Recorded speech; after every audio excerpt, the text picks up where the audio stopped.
Megan, what's happening in Australia and other countries with regards to literacy, like the right to read and the science of reading? Thanks, Dale. The good thing is we live in a country where the vast majority of us, of course, value education and learning. We're all here today, right? Literacy and reading, we've got great teachers and great schools doing amazing things. There's opportunities to celebrate reading, and I'm sure a lot of you have had to dress kids up for National Book Week this week. There's book distribution programs like ourselves in Hook into Books, but, the Indigenous Literacy Foundation doing some great stuff with their book buzz programs and book supply, with books in language and going out to country. There's Words Grow Minds from Raising Literacy Australia, and we even have the Dolly Parton Imagination Library here in Australia too that gets books to kids. We have caregivers who read with children and visits the library and do countless other literacy activities every day across this country. So, the good news in terms of where we're at in Australia is overall, as a population, we are the most educated and literate that we've ever been in history. There are many more young Australians completing school than there has been before us, which is good news. However, we know that there's an ever-changing landscape and the world is looking very different as we move ahead, and good literacy skills are becoming much more important than they ever have been to navigate the basics of life. And like many things, being literate is not simple. And I know today that my colleagues here on the call will be all talking about, the joy of literacy, but also some of the complexities that come with it. Adult learning in Australia reports that 1 in 7, so about 14% of adults have very poor literacy skills, and 1 in 3, 30% Australians have literacy skills that are low enough to make them vulnerable to unemployment and social exclusion. But what do we know about children and young people and their literacy here in Australia? Schools are gathering a range of data that collects, collection throughout the years, like there's screening data and progress monitoring. There's the little bits and tasks that they pick up through the year in their, observational data. We get report cards, we have teacher interviews. There's a whole range of the way that we talk about and learn about our children's learning. In terms of, a standardised test, we do have NAPLAN, the National Assessment of Program Literacy and National Assessment Program of Literacy and Numeracy, which the government conducts. And I guess the overall intention of it is to provide a health check on our education system here in Australia. In this year, so in March this year, 1.3 million students sat NAPLAN, and they're taken every year by 3, 5 and 7 and 9 in Australia, years 3, 5, 7 and 9, and test out writing, reading, spelling, grammar, punctuation and numeracy. I guess with all its criticisms, and I guess, like anything, we have those criticisms around different things that happen and different assessments that happen for our children. But NAPLAN is the only national standardised test we have. And it does provide some important data that gives caregivers, and education and the education sector an indication of how children are tracking against other students in their cohort. They're measured against a proficiency benchmark, and that means that a student's performance in NAPLAN is categorised against 4 categories. So needs additional support is the lowest of the proficiency benchmarks. Then there's developing, strong and exceeding. That language can sometimes be a bit confusing because we have moved in the last couple of years. But if you are a carer or working with a young person and you've got a NAPLAN result in front of you and they're reported as either in being the needs additional support or the developing proficiency standards in reading, for example, that means that they are sitting below the proficiency benchmarks as compared to students in the same cohort for reading, for example, in the Year 3 cohort across Australia. It just gives you a little bit of perspective about what that all means. And the reason why we care about those proficiency standards is because it's a mark of whether students are keeping up with the grade level expectations. And that's a really important thing, particularly in the very early years of schooling. So by grade 3, it's a bit of a tester about how a child is tracking. So just a quick snapshot. I don't want to bang on about NAPLAN, but about 93 93%, nearly 94% participation this year in that plan. Yeah, it's the highest even since COVID. However, we do know that some children in out-of-home care don't participate in that plan for a range of reasons, so that data sometimes doesn't exist. We are starting to see some green shoots with some small improvements in some average results. For example, in Victoria, we're seeing an uptake in rates in reading across all levels, across years 5, 7 and 9, not 3 at this point in the national results. So as compared to the national results. So there's, there's some real, there's some real things to celebrate around our the results that we're seeing come through. And we're also seeing relative performance of Indigenous and non-Indigenous Year 3 students. And it's remaining stable across all domains, which is really great to see too. Reading is important, and we know that being literate is important. I could, rattle off statistics, but the data behind, the stories behind the data are real children whose futures and their opportunities for learning is really impacted. Yeah, we do know that old data from the Australian Health and Research Institute suggests that 13 to 36% of children in out-of-home care achieve the minimum standard in literacy and numeracy. Yeah, so it is something for us to, and that's old data. So it's 2013. We haven't had any further analysis of that cohort as compared to NAPLAN since then. So, but again, there's always stuff to keep in the back of our mind as we go, because the reading gap will continue to grow, over those years if we don't see, the right interventions. So I guess that's, what we see is that there are some interventions, and I guess that lends itself, Dale, to the the right to read, and we're talking about the science of reading, and what we're looking for is explicit evidence-based approaches to reading. We know that reading can't be caught; it needs to be taught, and so there are some Australia is making some movement in regards to evidence-based instructional approaches in almost all states and territories, and we I guess that commitment we're seeing to roll out a little bit more. Things that are interesting, and I think something to watch across the board is, like you said, in Ontario, in Canada, we've seen the Right to Read campaign actually go through government. So it is really about it investigates their public education system. So it's this real rigor look at students, particularly with disabilities in Canada, such as dyslexia, that we're seeing many of our children and young people experience, seeing that the system's failing them by not actually imposing some evidence-based reading. So there is a range of interventions. For example, lots of emphasis on phonics, and in the early years, for example, all evidence-based. So what they've done is there's over 100 recommendations aimed at improving the curriculum, embedding early screening interventions and accommodations and assessments that address those systematic barriers. So, it is really about creating that equity, and the right to read. There is in America a similar movement, also called the Right to Read, in a particular demographic. But just saying that we're failing children and young people, and so we need to actually think very carefully about it. So it hasn't actually gone into government yet and actually had any movement like Canada has, but it is actually a really big movement. And I encourage you all, just type into your Google search bar the Right to Read, either the US or Canada, and you'll come up with some really great information about those particular things. They're just interesting, and also just about understanding what it means in terms of the landscape across the space. Thanks, Megan.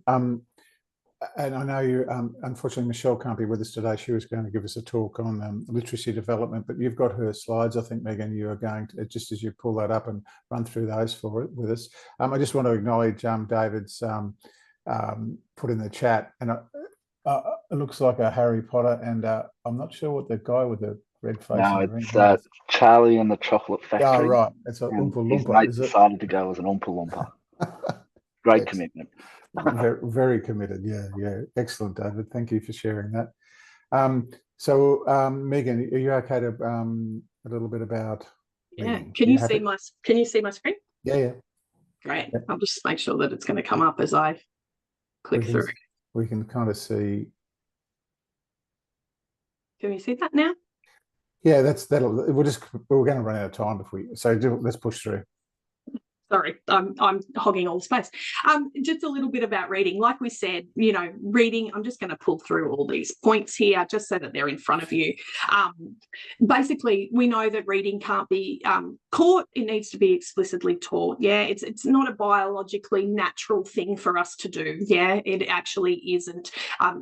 We need to actually be taught to read. And the reality is, and like these campaigns have showed us, that reading failure can be actually prevented. Yeah,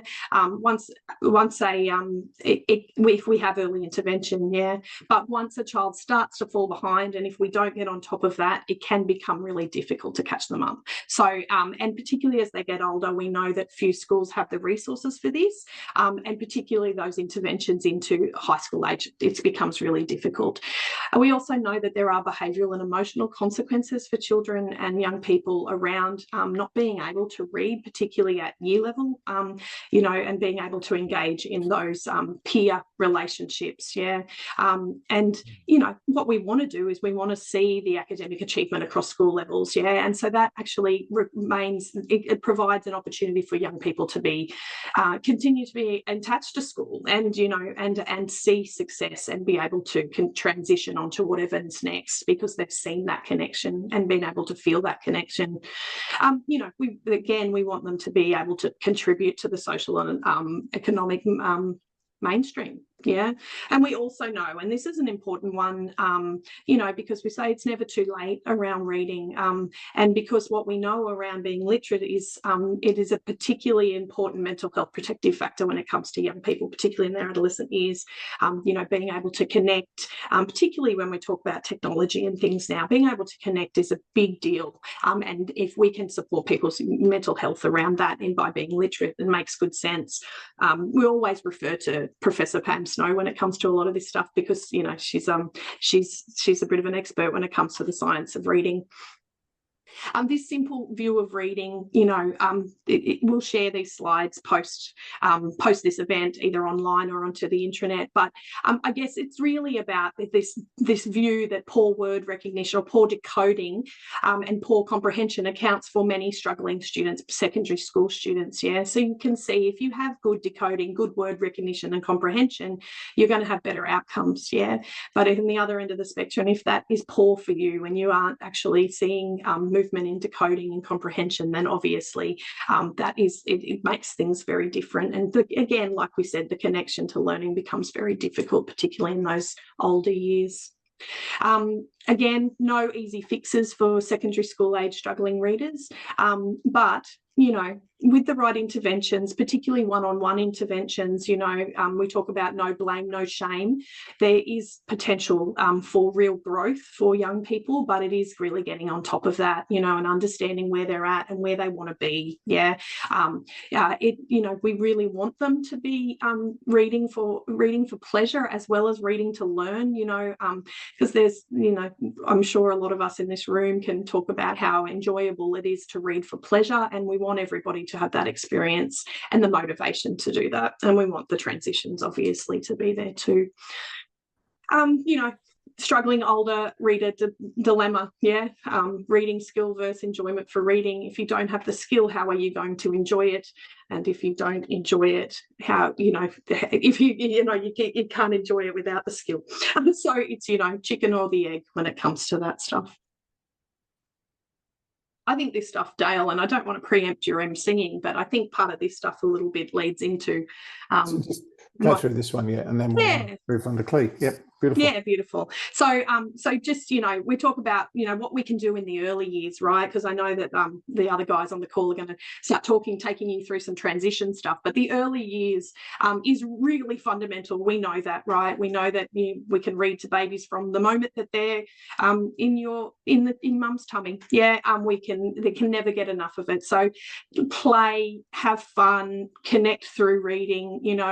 everyday life is a beautiful way to get your children ready to go to school, you know, reading signs as you're driving along in the car, reading at the supermarket, helping to develop shopping lists. There are just endless ways to bring it into your lives, and encourage them to cart books around in their backpacks, encourage them to play with them, encourage them to you know, write and draw. You know, there's lots of practice. You know, we don't need to see, when children are heading into their schooling years, we don't need to see them you know, having to know all of their alphabet and all of their names and writing their names and all of those things. What we want them to do is have experiences of those things so that they are ready for it, so that they know what it's like to hold a pencil or a crayon. They know what it's like to open a book from the front to the back and know how a book should be, you know, read. Those things are really important as they head to into school. Yeah. So I couldn't say it enough, but have as many books as lying as around as you can. Make it literacy rich wherever you can be. Thank you, Megan. Excellent. And I think that the catchphrase out of that for me is, you know, reading can't be caught; it has to be taught. And as an old English teacher, I can really reinforce that idea. You've got to really help people learn to decode and comprehend. Yeah, it's really important. Clee, as another, I was going to say old English teacher, but that's a really bad thing to say, so I won't say that. Clee, as a teacher. You probably start calling me old. It's okay. Oh, thanks, Clee. Oh, God, I'm in so much trouble now. All right. Been at it a while, but yeah. Yeah. Can you give us a snapshot of the Australian curriculum version 9 and the aims of some of the English progressions for young people in school? Yeah, great. Thanks, Dale. I'll try and give a really, you know, short overview of that. Like, I mean, obviously it's a really huge concept that you can sort of dive into, but the Australian curriculum in the English learning area is essentially a curriculum framework from foundation, so kindergarten, right through to year 10. And as students move through this progression, the expectation is that they progressively develop their literacy skills. And we do know this looks different for each individual student, and it's not always linear. And Megan's actually beautifully covered all the ways that we can support intervention for young people if that process, they need hurdle help along the way and support in the classroom from teachers and other support staff. So this is really just looking at the framework. So the English progression, it builds learning in complexity, but also independence and critical engagement. So as students move through the years, students are moving from in the foundation years, learning to read and write, right through to analysing and creating text and insight with sophistication in year 10.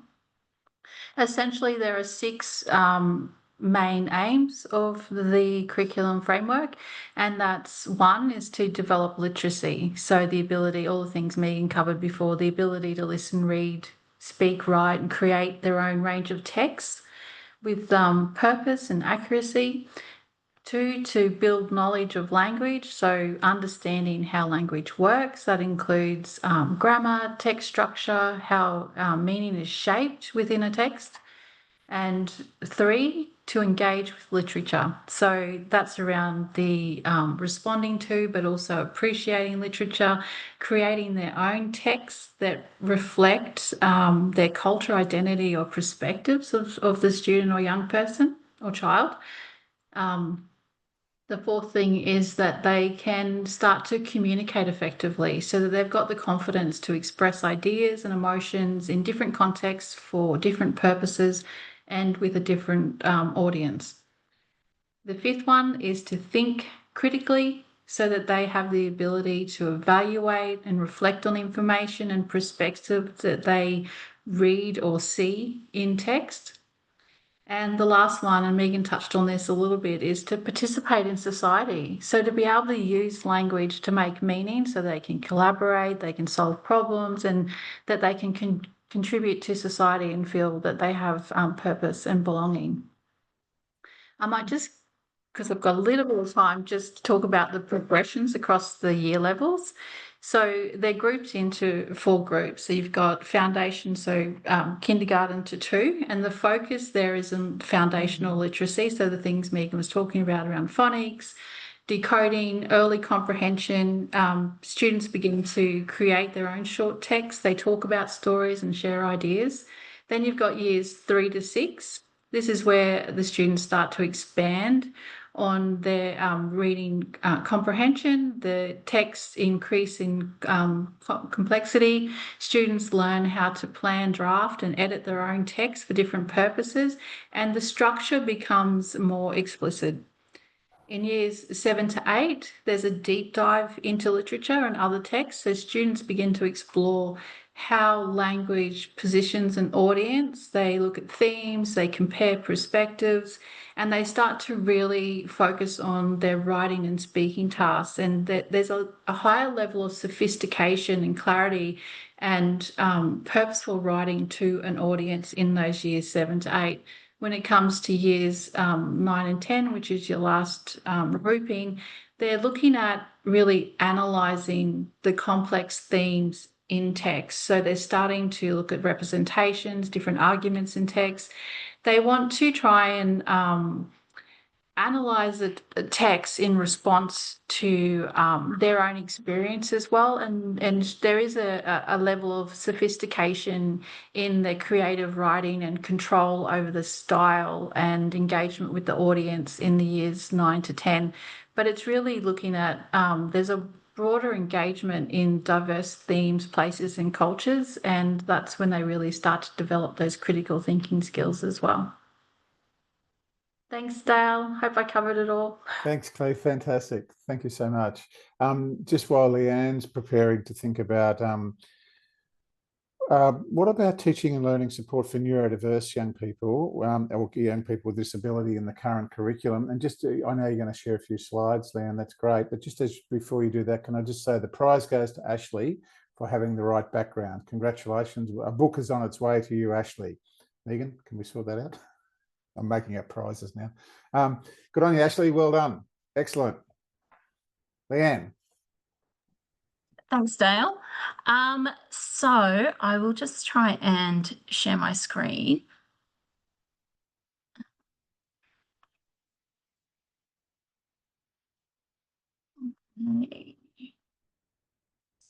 It's working? Yep, great. Okay, so yes, like Dale said, I'll be focusing on the teaching and learning support of neurodiverse students and students with a disability that's within the Australian curriculum. So all teachers know that they have obligations to the Disability Discrimination Act and the Disability Standards for Education, sometimes referred to by schools as just the standards or the DSE, to provide reasonable adjustments so students can access the learning and other opportunities on the same basis as their peers. So with that in mind, there's a lot of resources available to teachers to create those reasonable adjustments. And when you're talking with schools about adjustments and plans that might be talking about strategies and supports, you are, within your right to question and ask about reasonable adjustments and to consult on those. So schools are required to be consulting and collaborating with carers and guardians as well around appropriate adjustments. And in an ideal world, you'd have the young person's voice in that as well. So the image on the left is actually from the curriculum, and it's just demonstrating that adjustments can be put into place for the content, so what the young people will be learning about, the product, so adjustments to how they actually demonstrate their knowledge, usually seen in assessment, adjustments to the process, so how it's being taught, how the content is being delivered, and the learning environment itself. And in doing so, it should be considering the young person's abilities or any goals that they might have. Obviously, the curriculum is also centred to that. The standards that I referred to earlier. And central to that is that there's constant evaluation and review happening too, to see if those adjustments are working. Excuse me. In regards to literacy, it's one of the general capabilities within the curriculum. So you're probably really familiar with KLAs, key learning areas like English, science, maths, PAS, things like that. There's also another part of the curriculum known as the general capabilities. And one of those skills that Megan and Claire have referred to also is around literacy. And so to be literate and to be progressing through the general capability of literacy also helps them access those KLAs, those other subjects.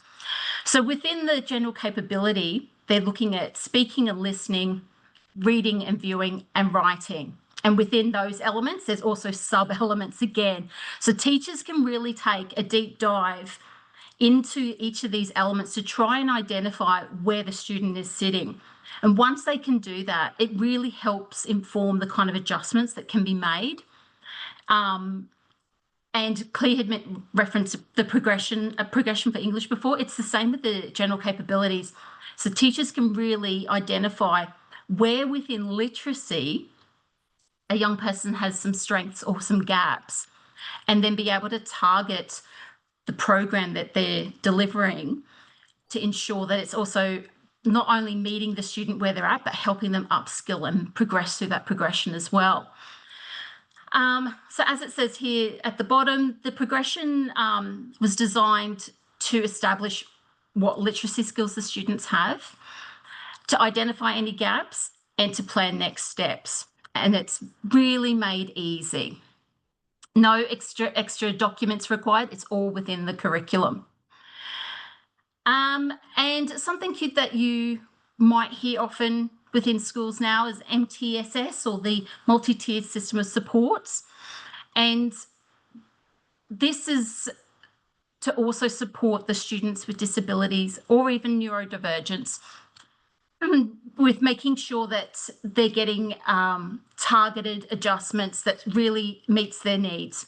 So the idea is that at tier 1, it's what everyone's getting. So a universal, program that's provided for everyone. When you start moving to tier 2, then there might be a small group of young people that are targeting a particular area, something in common. Come tier 3, in regards, I'm speaking in the context of literacy because this structure can be used in other areas. In tier 3, you might be thinking a bit more around an individualised approach or support. 9 times out of 10, it probably won't be one-on-one TA supports and things like that. It'll be something a bit more creative around the work that they have in front of them versus what other students might have in front of them, or any particular supports like visuals around the classroom or at their desk, things like that. So yeah, the curriculum, there's a lot in the curriculum to help support teachers in providing programs to upskill literacy for students. And if you ever have any questions around how teachers or the teaching team are supporting literacy for your young person at school, you can always ask and refer back to the literacy progressions and ask a bit more about the adjustments, because you should be involved in the planning and the creation of those too. Excellent. Thanks, Dale. Thanks, Leanne. Thanks so much. No worries. Gemma, can you talk to us about the right to read from a First Nations perspective and your thoughts on that? And just as you're preparing for that, I'm going to hand out an award now to David for Most Improved, David Meir, because he managed to put his background up, I think. Oh, no, he didn't. Oh, right. Well, I'm taking that award away from David. You're not getting anything. Sorry about that. Gemma. Thanks, Dale. There is so much to talk about for First Nations children on the right to read. So I took this back to our cultural team and my brain's trust, and we sort of narrowed it down to a few points because I know we don't have a lot of time. But as Dale had mentioned before, when we think about First Nations children and the right to read, we need to really acknowledge that traditionally knowledge has been transferred through storytelling, art, music, and dance. And that's how learning occurred, and that cultural knowledge was passed down. Post-colonisation, our knowledge and much of our learning is transferred now through reading and writing. And we see this reflected in our schools, our school system, community system. The way we're learning now is online. Yeah, it's a really strong focus. So really for our First Nations children, and particularly First Nations children in care who are not living with their families, the right to read is actually the right to continue the cultural practice of transfer of knowledge. So it's super important. And unfortunately, what we know is that through the research is First Nations children are significantly underperforming academically. And this is actually enforced by a community attitude that First Nations children will underperform. And we know the consequences of underperforming in learning and literacy can lead to lower socioeconomic outcomes later in life, which Megan touched on, and this gap continues to widen. And we also know that access to early literacy, early learning, those early childhood experiences can identify learning difficulties in speech and language, where First Nations families may not have had access to services. So we know that learning to read and literacy is a real protective factor for our First Nations children. So the right to read is also the right for First Nations children to learn and succeed at the same rate as their non-Aboriginal peers. So what do we do with this information? Where do we start? And that's where we all got overwhelmed. And so I just sort of narrowed it down to 3 main points. What do we do with this? Well, we empower and collaborate with the parents and caregivers who have the closest relationship to that child. We provide a culturally safe learning environment. And we recognise that reading and literacy is only one way of transferring knowledge, and it can be done in conjunction with storytelling, art, dance, music, and narrative enrichments. So I'll stop there. Thanks, Gemma. Really appreciate that. Well done. Okay, Helen, now we're talking about what's important, and are there any supports when considering literacy and the transition to work? So one of the real focuses for us and for all of you, as we know, is ensuring that young people that leave us are set up for really positive futures. And one of those futures is further education or work, or what's going to happen after they leave care.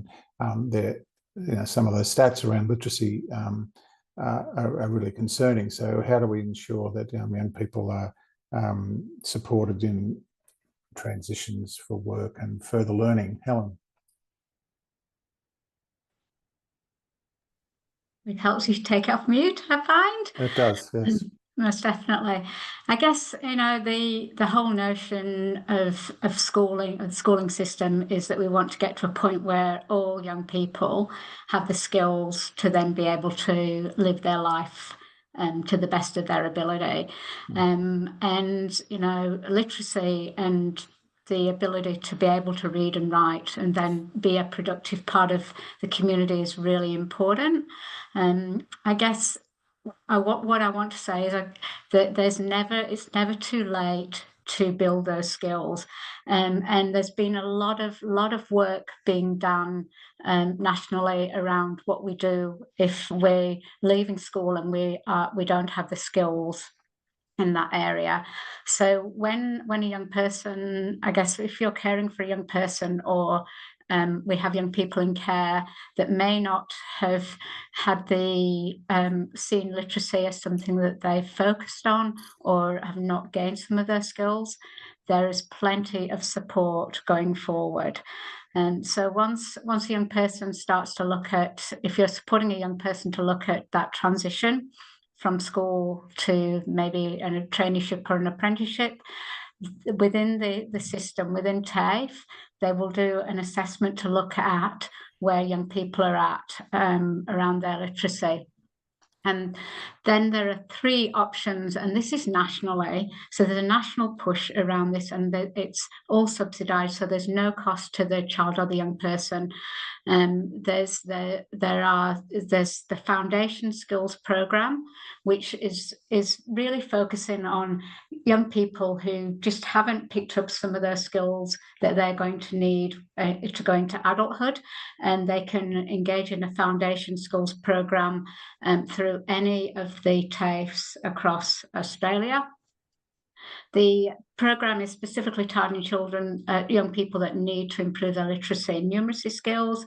It builds their ability to pass, to get into the course that they want to going forward, and the delivery is usually one-on-one, so that they're given an education coach to help them to get through the skills that they need. So there's no shame, no blame around that. So even if you've got a young person who has got very, very poor or very low literacy levels, and has slipped through the nets of schooling, quite often we find that when they are doing something that's of interest to them, so it's a hook, as in hook into books, that hook can help to excel within that literacy, as long as they're given that one-on-one support, and there is that support there.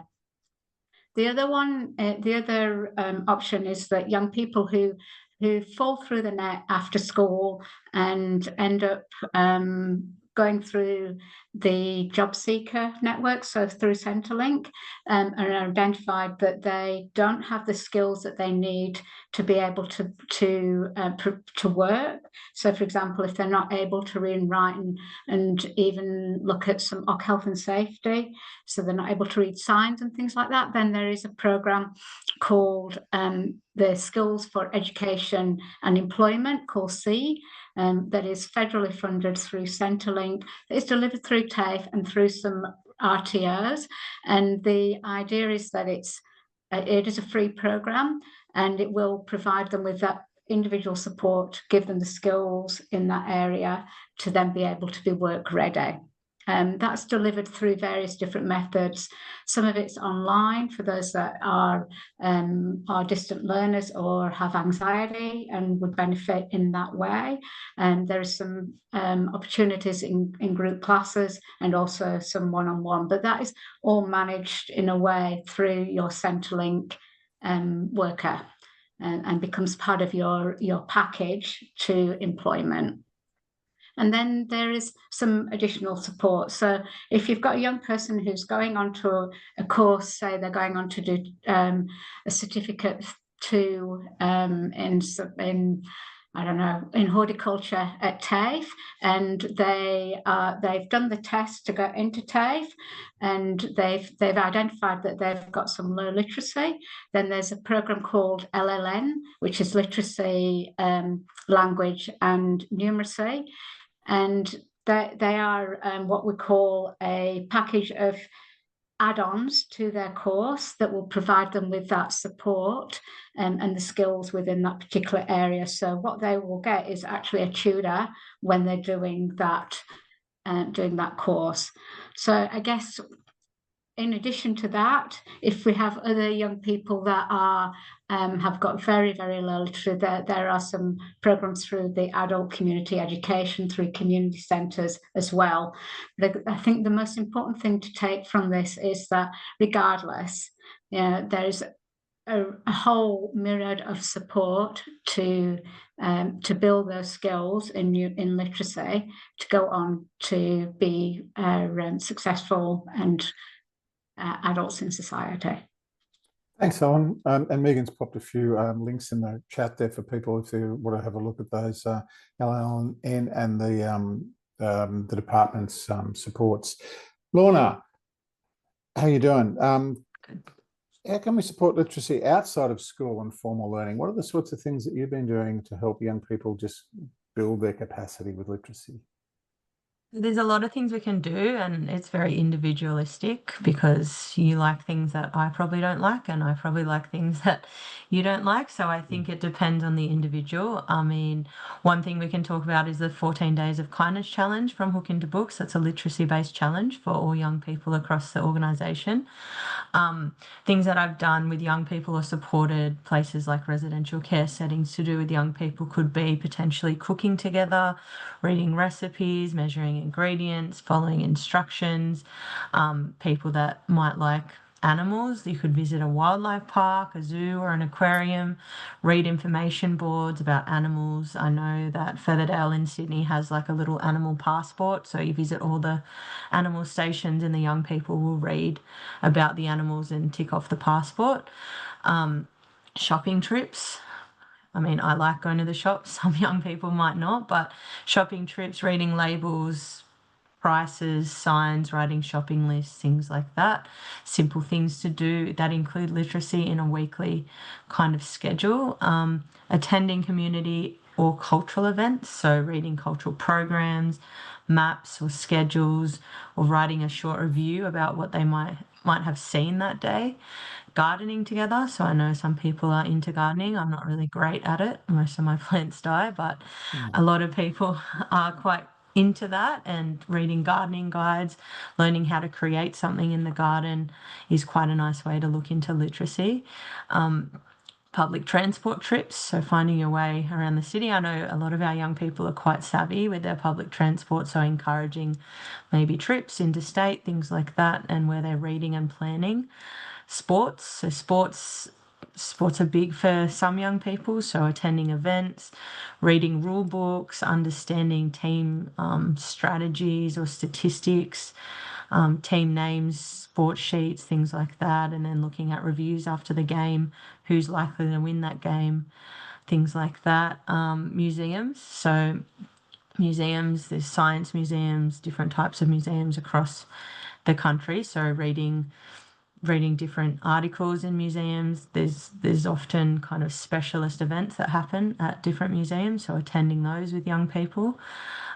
Games-based learning is part of, I guess, the most successful part of learning for a lot of young people. So games can be things like Scrabble, Wordle, things like that, or even apps like Words with Friends, doing a Words with Friends with a young person and making it into a bit of a competition. That would definitely encourage literacy in a fun, games-based setting. And then things like writing for purpose, so journaling, writing stories, comics, things like that. And also attending a library. I know library might not be the coolest place in the world initially for a young person, but when you actually attend, either supporting them to do an assessment or something at a library or printing at a library, then you can open up conversations around, do you want to get a library card? Let's look at the books. There's often a teen section or a young person section that's specific to different things around a young person, and then kind of linking that in back with the young person around what they're doing. So I won't be too much longer because I know we don't have much time. So thank you. Thank you, Lorna. Excellent. It just reminds me of one of the little challenges I'd like to set for everyone for the next, when we finish this in 8 or 9 minutes, for the next hour. Every time you read something, and you will, because we're all looking at screens and we're all doing that, just imagine what it's like not being able to do that. How isolated you would feel, how disconnected you would feel, how vulnerable you would feel. And that's the importance of the skills that we have when we read. So every time you sit in front of, look at the screen, you find yourself reading something, imagine you can't do that and what that would feel like. Donna, what are some of the ways with our resi homes that we can support literacy development?